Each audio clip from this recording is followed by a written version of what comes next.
السلام عليكم ورحمة الله وبركاته. ازيكم يا بنات؟ عاملين ايه؟ يا رب تكونوا بخير. النهاردة عملت لكم بقى طريقة جديدة لو انت عملتي الصابون القطع وما نشفش معاكي. هقولك تعمليه ازاي خلال نص ساعة وتستخدميه كمان في نفس اليوم. انا عملت ده الصابون بعد ما عملته، وبصوا كمان هوريكم الرغوة بتاعته على الاسبونشة. بصوا الرغوة بتاعته عاملة ازاي.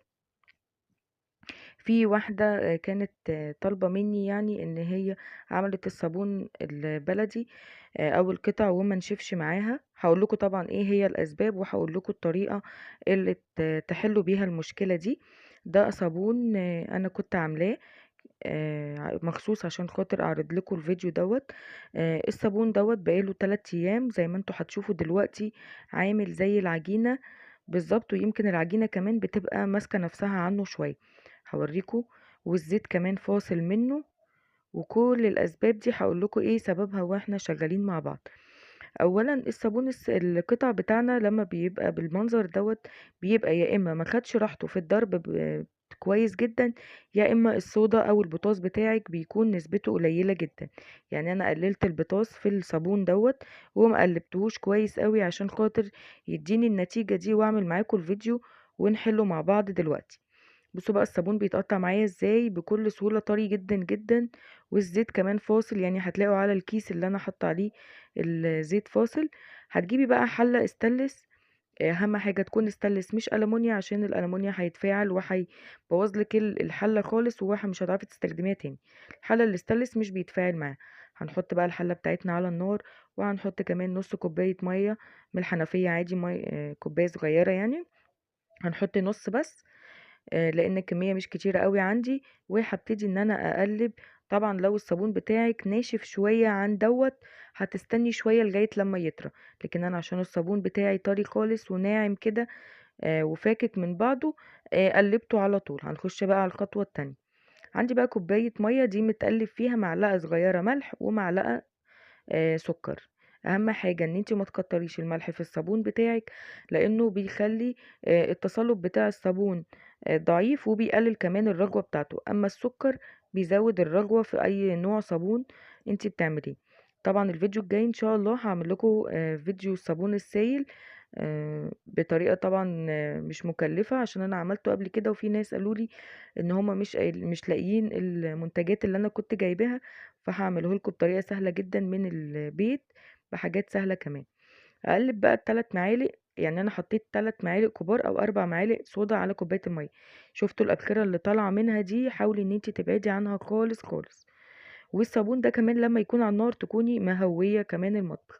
نزلت بالصودا بتاعتي، انا كنت منزلة حبة حبة، ودول كانوا الحبة الاخرانيين. خلي بالك من الفوران دوت، لو جه على ايديكي هيحرق ايديكي.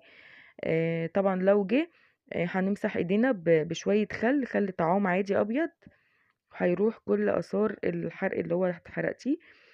انا بعدت الكاميرا وبعدت انا كمان عشان اوريكم ان نفسك ممكن يتعبك من البخار اللي بيطلع من البوتاص دوت، وبالذات لو انت عندك حساسية على الصدر. واحسن حاجة ان انت تكوني لابسة كمامة، وكمان تكوني لابسة جوانتي.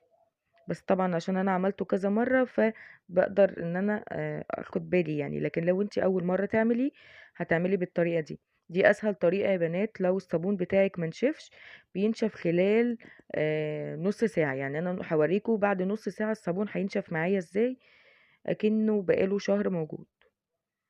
كده بقى انا هجيب الصينية بتاعتي اللي هفضي فيها نفس الصينية، بس غيرت الكيس. آه، طبعا المرة اللي فاتت كنت عاملة في الصاج عشان كمية الزيت كانت اكتر من دي. هنزل بقى بالصابون بتاعي، اهم حاجة وهو سخن تنزلي بيه على طول، عشان لو سبتيه شوية هتلاقيه نشف منك في الحلة وما عرفتيش تفضيه. اهم حاجة ان انتي تفضيه وهو سخن، لان احنا لما بنحطه على النار احنا كده اكننا طبخنا البوتاص بتاعه، فبيكون خلاص يعني مادة التصلب بتاعته نشطة آه، جامد يعني. فبيكون الصابون خلاص في وقت قليل جدا هيتصلب معاكي وهينشف على طول. انا هنا في الفيديو هشاور لكم ان انا اقول لكم يعني ان الصابون هياخد مني 3 ساعات، لكن والله يا جماعة نص ساعة بالظبط والصابون نشف معايا. وكمان قطعته بعد نص ساعة. والصابون ده يا بنات تقدري تستخدميه بعد ما ينشف على طول. الصابون التاني طالما مش حاطاله دقيق بتضطري تستني عليه مثلا في حدود أسبوع أو أسبوعين على ما تستعمليه. لكن الصابون ده خلاص مادة البوتاص بتاعته اتطبخت على النار واتبخرت، فمش هتأذيكي ومش هتأذي ايديك ان شاء الله بإذن الله. جبت بقى الاسباتيولا بتاعتي وحاولت ان انا اساوي يعني كده ايه الوش بتاعه، وهسيبه لحد ما ينشف. انا قلت لكم هنا 3 ساعات، لكن هو خلال نص ساعة بالظبط كان نشف.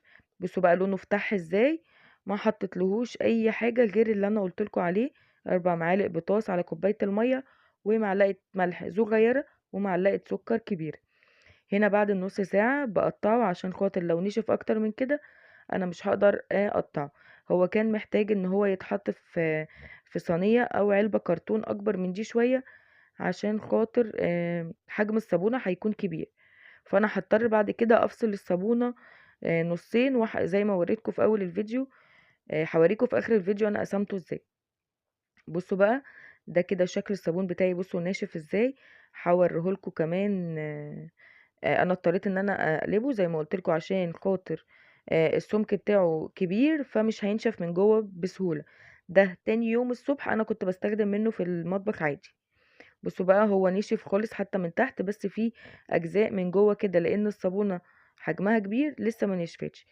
فهضطر ان انا اقلبه على الصينية اللي انا عملتها. وبعد ما نشف خالص قسمته بالسكينة نصين زي ما هوريكم دلوقتي حجمه هيبقى عامل ازاي. عمل معايا كمية حلوة جدا يا بنات. دول اللي انا استخدمتهم في حدود لتر ونص زيت او لتر. ده زيت مستعمل. للي ما شافش الفيديو اللي انا عملته هبقى احطه لكم في صندوق الوصف. نشف جدا يا بنات ولونه فتح وكان رجوته حلوة جدا. هوريه لكم تاني برضو. اتمنى النهارده فيديو النهارده يكون عجبكم، وما تدعموني بلايك حلو كده، وتشتركوا في القناة عشان الوصفات الجديدة اللي هننزلها هتعجبكم جدا وهتكون موفرة للبيت جدا جدا جدا.